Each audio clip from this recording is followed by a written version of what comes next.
Okay, so today is December the 9th, 2024. And we're going to get into some news.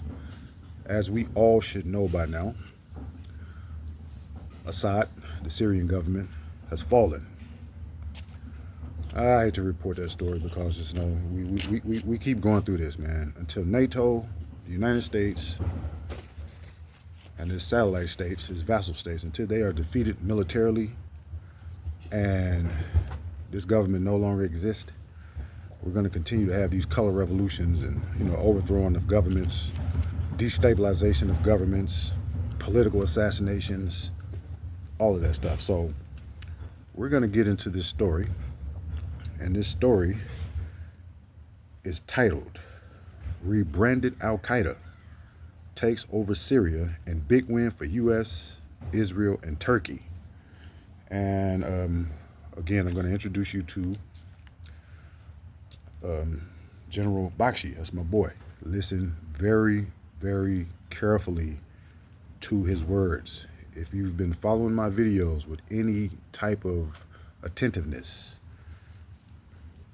what he is saying is going to reinforce some of the things I said in my video. So let's get to the report. Of course, they're gonna kill us with the commercials. So let's get into it. And this oh no, not this one. No, not this one. This is somebody else that we're gonna do. His video is a little longer. I think his video is like 45 minutes, and it is from Geopolitical Economy Report. We're not gonna do that one right now. But what we are going to do is we're going to go back to the general. And again, listen to his words assiduously, because he is just as flabbergasted as I am. We were getting conflicting reports that, the rebels were being beaten back, bombed into submission, that forward thrust to take power was being averted due to airstrikes being launched by Russia. None of that happened. Okay, so let me give you the title of the report that I want to start off with. It says, "What led to the fall of Assad's Syrian army against America-backed rebels?" And this is G.D. Bashki, which is the general. Let's get into it. What the hell has been happening in Syria? There has been the sudden fall from grace of Bashar al-Assad, who has been ruling this country for he and his family for almost half a century. His fall has been so sudden, so astonishing, and so precipitate that the world is left wondering what the hell is going on. But I told you he's funny. What the hell is going on? That's the same thing I'm saying. Simple fact is that the signs of this were clear in September this year itself. Let me quickly recapitulate the sad history of this war-torn country. Well, the problems all began for Bashar al-Assad. In about 2006 to 2010, there was a severe drought in Syria. Now, because of this drought, the economic conditions suddenly went down. The groundwater that was there for the agriculture, that just dried up. And there were severe economic problems, and quite obviously these then lead to political unrest. In 2011, the United States started its series of Arab revolutions.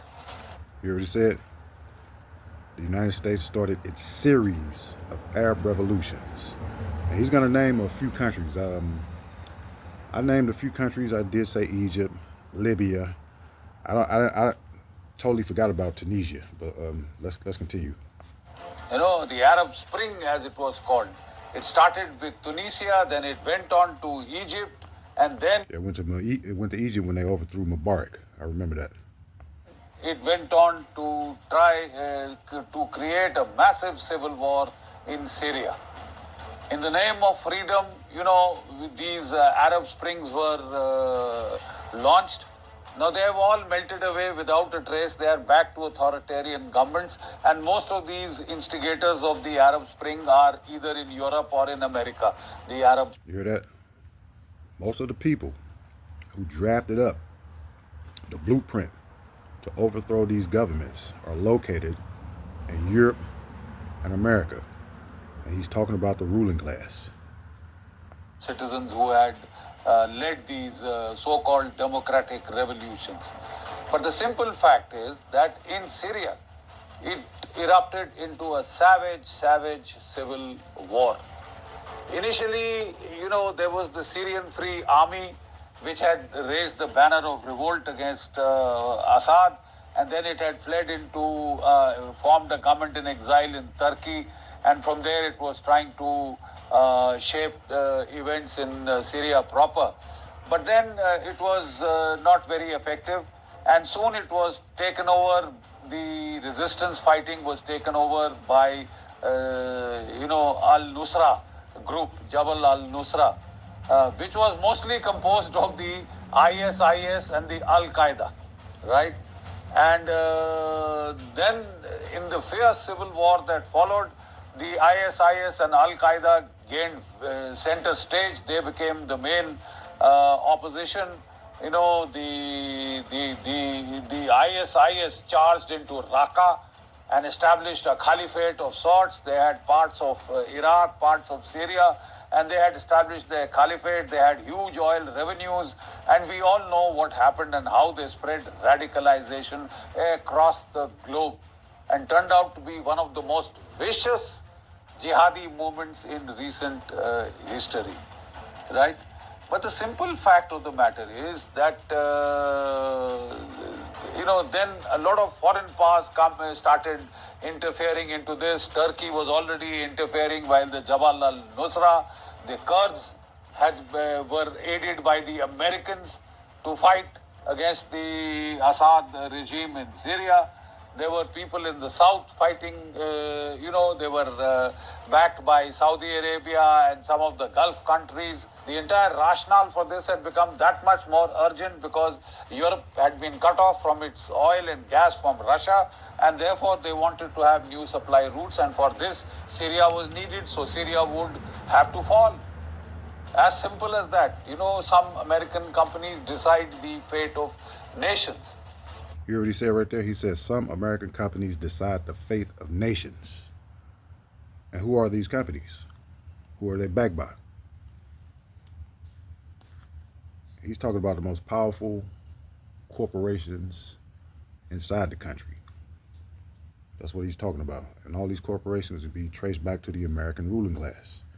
And it is the same thing with American politics.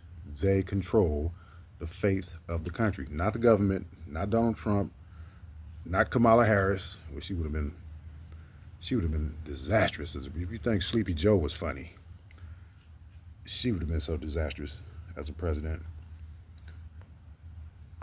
But the fighting became very fierce. Ultimately, in 2018, the ISIS was destroyed. In 2019, Baghdadi was killed.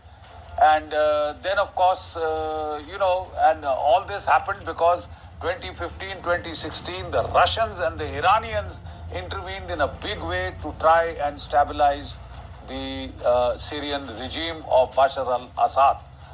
They said, we will not let it fall. And the Russians provided massive air support. They carpet bombed the rebels. And they had especially gone in to destroy the ISIS and the Al-Qaeda as a threat that before it could spread to them, they would go and fight it in Syria and Iraq itself, they said. And therefore, they had intervened 2015, 2016. The Russians, the Iranians had come in a very, very major way. The Iranians and the Hezbollah, they provided the ground troops to help Assad, while Russia provided the air power and the firepower via its stores. It made Syria into a combat laboratory and tested out an entire range of new weapons, lethal weapons. And with the help of this, Bashar al-Assad was able to regain control slowly but steadily and surely. He just besieged the cities of Idlib, he besieged the cities of Aleppo, Homs, etc. and he cut off water and electricity, and he carpet bombed them. The Russian Air Force carpet bombed them, and then he recaptured all the cities in the north, including the second most populated city of Aleppo, as also Homs, as also Ham. All these main cities were liberated from the rebels, from the ISIS and the Al Qaeda camp, and the only pocket of resistance left was Idlib. In 2020, the Russians and the Turks, they signed a peace agreement. That was the Astana dialogue. The Iranians were part of it, and they signed a peace agreement to have a kind of a ceasefire in situ. Now, ceasefires in situ can be very, very dangerous. An entire pocket of these rebels, almost 1 lakh strong, 100,000 strong, was left in the province of Idlib, to fight another day. And that is precisely what they did. They regrouped, they rearmed. Turkey started re-weaponizing them. Turkey brought in, rebels. Turkey brought in jihadists from Tajikistan, Uzbekistan, Turkmen, Uyghur rebels, and also fighters from Afghanistan and Pakistan, if you please. A whole potpourri. General Bakshi, he doesn't like Pakistan. Pakistan, every time you mention Pakistan, you just see him, you just see the demeanor on his face. Of rebels was brought into the Idlib province to be trained by the Ukrainians in the use of drones, and then they were provided medium artillery, they were provided tanks by the Turks, and this Al-Hams, Tehrik al-Jabal al-Hams was had been created by the Turks to revive the civil war as and when it suited them. So they waited, they sort of trained, rearmed, brought in foreign instructors, etc., and they were very well trained by the Turks, right? And then, unfortunately for Syria, the war started in Ukraine. Russia was heavily bogged down in the fighting in Ukraine. The Hezbollah, from 2023 onward, was heavily bogged down in the fighting against Israel. In fact, it was badly, severely mauled by Israel and absolutely shaken up. It was in no place to really fight any further wars in support of the Syria regime. So the Russian support was diverted. They quite obviously couldn't, leave much effort in terms of air power or ground power into Syria while they were fighting the main war in Ukraine. The only Wagner group was initially operating there. Even this, after that rebellion, was mostly taken out and diverted towards Africa, etc. But the simple fact of the matter is that Syria was suddenly without support. The Syrians, unfortunately for them, the Syrian army had become highly complacent. The American sanctions were again taking a big economic toll. And, the Syrian army had gone to seed. The Syrian army had gone to seed because some of the soldiers were paying their officers to, stay at home and not man the outposts, etc. And, the Syrian army was once very proud army. It's supposed to have been a very professional army. It had fought in 67. It had fought even earlier, 1948, 67. It had fought the Arab-Israeli war. 1973, it had done very well in the Arab-Israeli war and almost captured the whole of Jolan Heights. Jolani, incidentally, his father comes from there. Jolani is the head of the Tehrik al-Shams. He had come from that same Jolan Heights. Now, like I said, it was an army with a very strong reputation. But like I said, they had gone to seed, they have become very lax in their discipline, they had become very complacent, they had taken their eyes off the rebel concentration in Idlib. Big mistake. You became complacent and you have 100,000 men, 100,000 let's call it 100,000 ops that's concentrated in one area. You, as the government, the intelligence services, you know that these people are being supplied by the Turks. You know that they're being trained by the Ukrainians.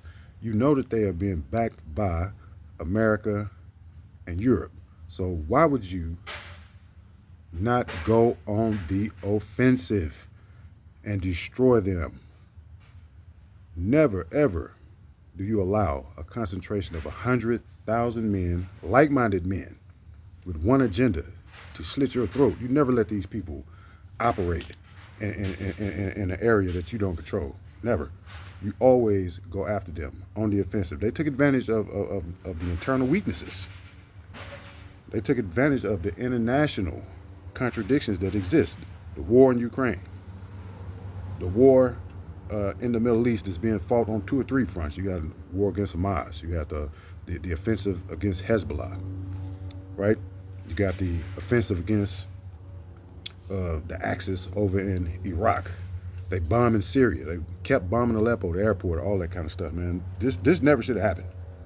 5th Tiger Force Division, one of the best divisions of the Syrian army, which had been holding the fort in Aleppo, that was withdrawn and brought to the south to face some ragtag insurgent group there. Ragtag. The entire 5 corps was withdrawn from the area of Aleppo and opposite Idlib and brought down again to Damascus and to the south, and they uncovered the entire area. And at a crucial time when a lot was happening in Idlib, right? 18th of November, there is supposed to have been a meeting between the Shin Bet, the commander of the Israeli intelligence, the Shin Bet, and the Turkish intelligence chief. They had a meeting. 25th of November, the NATO Secretary General, he had come and had a meeting in Turkey. And they had worked out this plan. As we all know, Israel had mounted a major offensive which had virtually destroyed the Hezbollah, right? The main supply routes, 3 supply routes of the Hezbollah, which came from Iran into Iraq and into Syria. From them they were supplying them the heavy weaponry and the rockets with which they kept up a barrage, and they gave a tough fight to the Israelis in southern Lebanon, and from there they were almost daily bombarding the Israeli mainland cities, even Tel Aviv and Haifa port. So Israel then gave a threat to Syria that you will suffer terrible consequences if you allow these routes to be used by Iran via Syria. And that was the time, Syria's fate was more or less sealed, because the Israelis and the Turks decided to come together with American backing to finally overthrow the Syrian regime. What was the matrix of motivations? Why did they decide to choose this time to go for the jugular of Bashar al-Assad? Number one fact was that they wanted to distract Russia from its victory role in Ukraine. The Russian forces were pressing forward slowly but relentlessly. In the Donbas province in the east, down south in Zaporizhzhia, up north in Kharkiv, and also in the Kursk salient, about 45% of that area they have taken back. So they were on a victory roll, on a victory march in Ukraine, and the Americans were keen to divert them, create digressions for them in Syria. Once again, the Russians have refused to pick the bait. They continued to provide air support, but the simple fact is you can provide air support providing the army on the ground has some heart in the fighting. The Syrian army seemed to have lost all heart in the fight.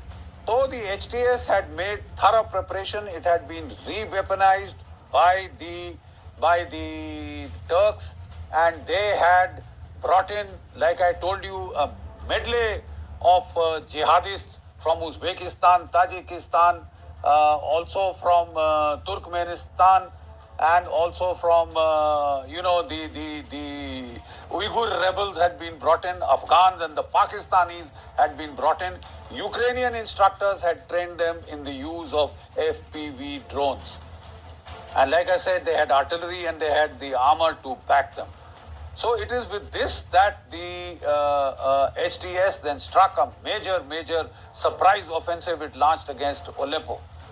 And in 3-4 days, the entire Syrian opposition, there was hardly any opposition to start with. Most of the Syrian 25th Tiger division had been withdrawn already. The 5th Corps had been withdrawn already. The defenses were very thin. And there is a school of thought that the Syrian army had been bribed. And it just melted away. Aleppo fell, then in quick succession, Homs fell, and then Ham fell, and then they were heading straight for Damascus, and now they are in Damascus. Within a matter of just about a week, the whole of the entire facade has crumbled. The entire facade has crumbled. Bashar al-Assad had gone to Syria to interact with Putin. He had left his family there. He'd been told to go back and lead the flight, show some spine. Well, but you can show spine providing your army is willing to fight. In this case, the army has been bribed by the CIA, by the Turkish and the Israeli intelligence. Look, we were all wondering, if you just do a military analysis, the rebels, compared to their force ratios with the Syrian army, there was no reason for such a quick collapse, such a precipitate disaster that had seems to have overtaken the Syrian army. They could have easily fought and fought back very hard.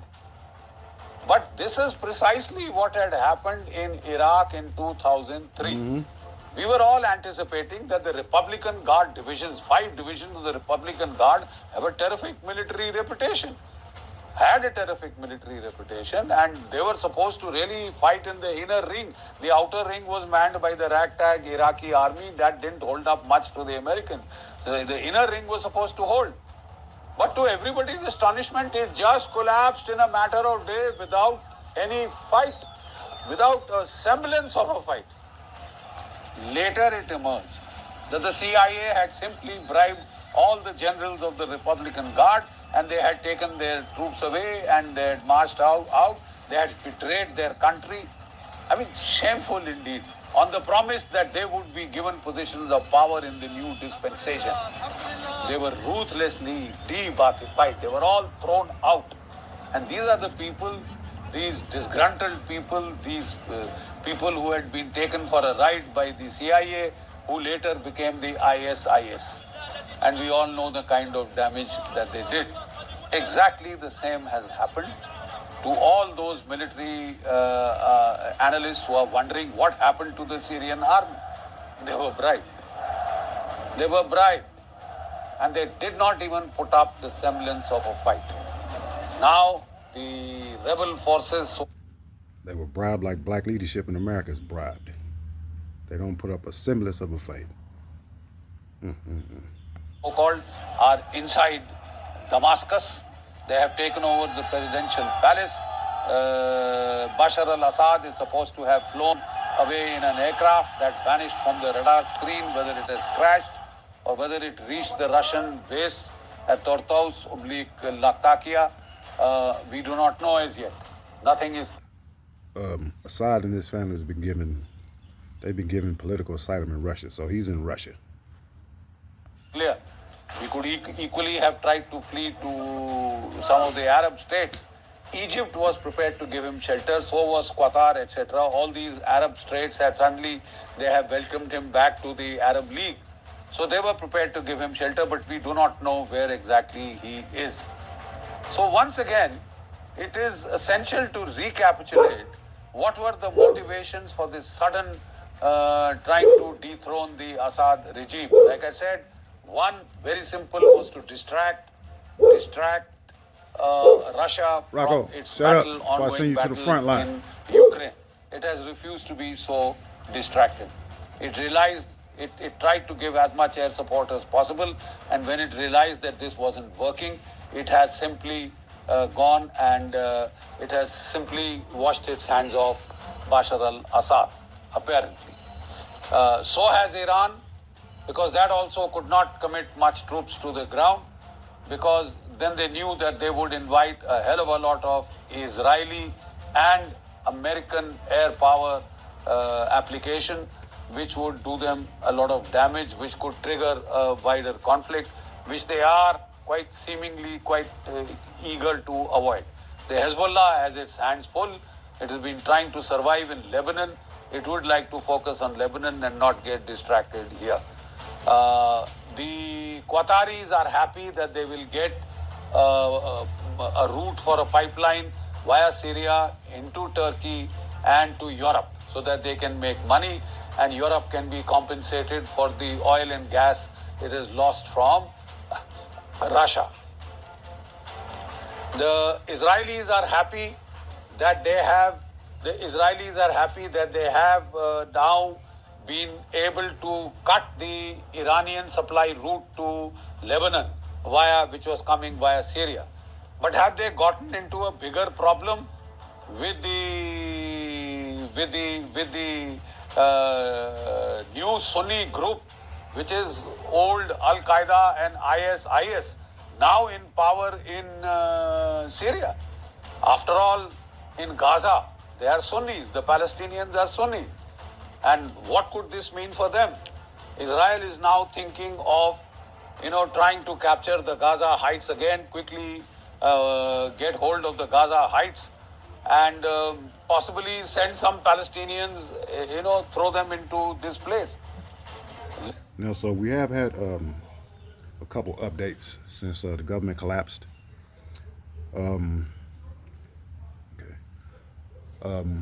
Israel has been carrying out airstrikes into Syria, as well as they've moved a few ground forces into Syria. And also, I don't even know what the hell to call this group. I mean, because it's a combination of various groups. But they have assured the Russians that their military bases inside of Syria will be protected, and they've also tried to reach a hand out to the Russian government.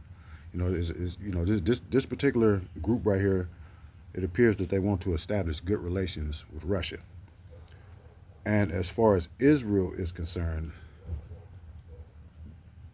they sent a message to the Palestinians telling them to be patient, because Israel is next. What do they mean Israel is next? Who knows? But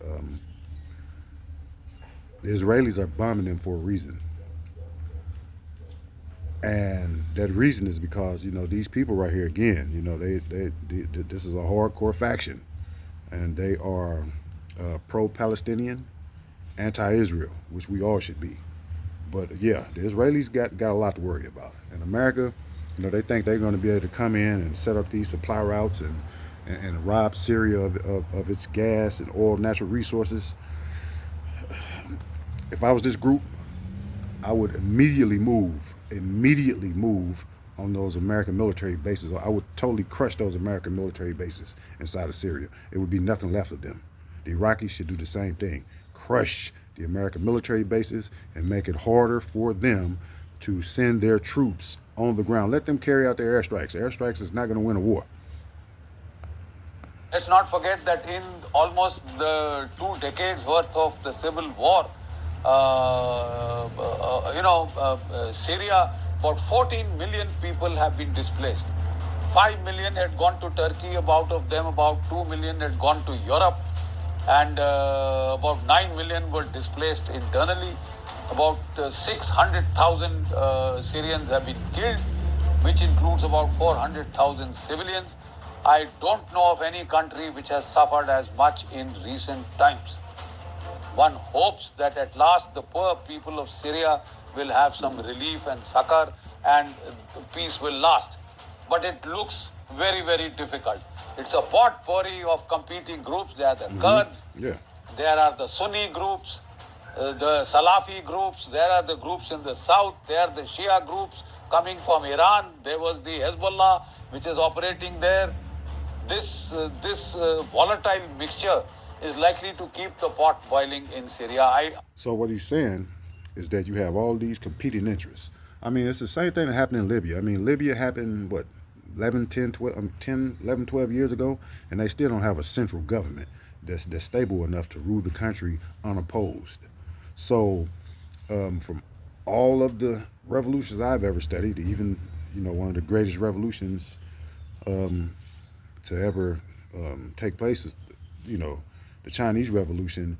And after they finished fighting the British, then the Kuomintang, which is over in Taiwan right now, that government, that reactionary government, and the Communist Party, they went to war. So after every successful revolution that I've ever studied, where there was not, the ruling classes and the government did not peacefully step down, there was no peaceful transition into power, and where there was a military overthrow of the government, like in this situation, there's going to be an internal civil war. It's going to be bloody. It's going to last for a very long time. And the only people who are going to suffer are the people on the ground, the Syrians themselves. They're going to suffer. The Turks aren't going to suffer.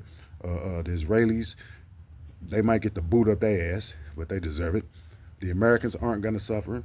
So yeah, I mean, this right here it's a tragic event, man. But again, when you're dealing with special interests, the ruling classes in America, they don't care about murdering 3, 4, 5 million people. They do it all the time. I don't see peace coming back very soon to that benighted land. The Americans have pulled off their coup. The Syrians have pulled off their coup. The country that has its name in the mud is Turkey. Turkey claimed to be a great patron of the Palestinians. It said that it would fight the Israelis, but it has now cooperated with the Israelis and the Americans in trying to destroy the Syrian last bastion that was standing of Bashar al-Assad. It has tried to cut the routes from Iran to Lebanon, which was helping the Hezbollah. It has done its damnedest possible to harm the Palestinian cause, and yet it wants to be the head of the Islamic Caliphate. Turkey is dreaming of being the head. After this kind of about face, shameless treachery that it has displayed towards the Palestinian cause, I'm not sure what their standing will be in the Arab world. Yes, they may have made physical gains, but they have lost reputationally. They have taken a big hit. Thank you. Okay, and this report right here is on the Republic World. Yeah, Republic World. They run some pretty good information over there. So this video is already done ran for almost 33 minutes, but and again, we can't emphasize it enough, man. This world is only about to get more dangerous. I saw a report today where the United States is talking about, and we should all know this, they've already been talking about deploying certain long-range and, shorter-range ballistic missiles in Europe targeting Russia. But, I guess the United States finally came up with their hypersonic missile. This time I don't think it's in theory. I think it's really in production. So, this world is only going to become more dangerous. But, even if the United States has developed the hypersonic missiles, they are years and years and years behind Russia and China when it comes to these hypersonic missiles. I mean, that Orezhnik isn't going to have any competitor for at least the next 10 years. So it's no type of hypersonic missile that the United States can field that's anywhere near in comparison to that Orezhnik hypersonic. So this world is going to become more dangerous. Now, with that being the case, I've been following, again, black social media, and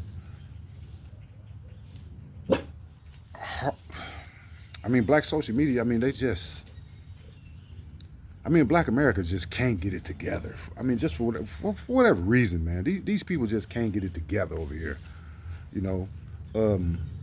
As volatile as this world is in today's time, this is more volatile than the 1940s, World War III already started. I mean, at least, you know, I have an extreme dislike for Anton Daniels. I just don't like that guy, right? But at least he runs stories on his various channels that deal with the international scene, albeit he gets his information from the American media, which lets me know that, you know, that he's very politically immature.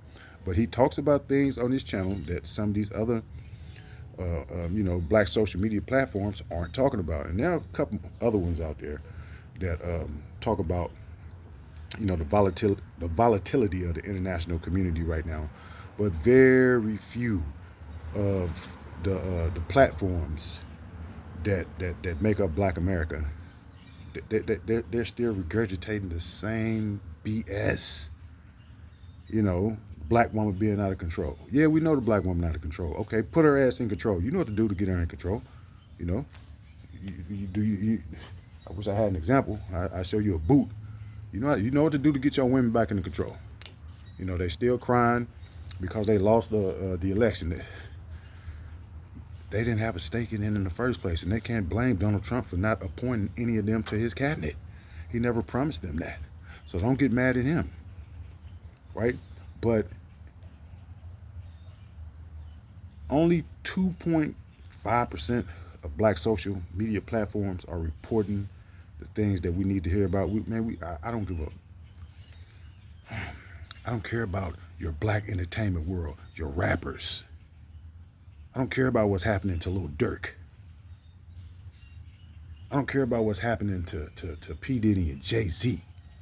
I don't care about your relationship problems, right? Because it's so petty and so mediocre that the world doesn't care.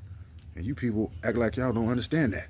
But you keep reporting the same stuff. When are you going to start preparing the black population over here for the possibility of a world war, which we've already entered? When are you going to start disseminating authentic information and quit playing the damn game?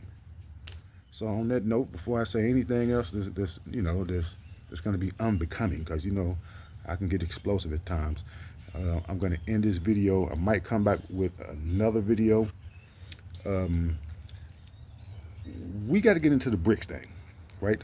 We need to know exactly what BRICS is. And again, I'm going to have to revisit the focal point of this channel, why this channel was created in the first place, why this channel is so very important to some of us. We ain't worried about the vast bulk of them, because again, Black America is going to have to go through an internal revolutionary war, a civil war amongst itself. It's not anything we're going to be able to negotiate about, liberalism, any of that. This is going to have to be settled on the battlefield. It's going to have to be a bloody military war, internal war amongst Black America. So I'm prepared. Like I said, if this government ever collapses, Rocco, he ready to wage this war right now. If this government ever collapses, I'm telling you right now, some of y'all, I'm coming forward in this, man. You would not negotiate your way up out of this. You're not going to be able to run and hide in Africa, nowhere. Mexico, you ain't going to be able to hide. They're going to give you up. Trust me. But on that note, we'll be back.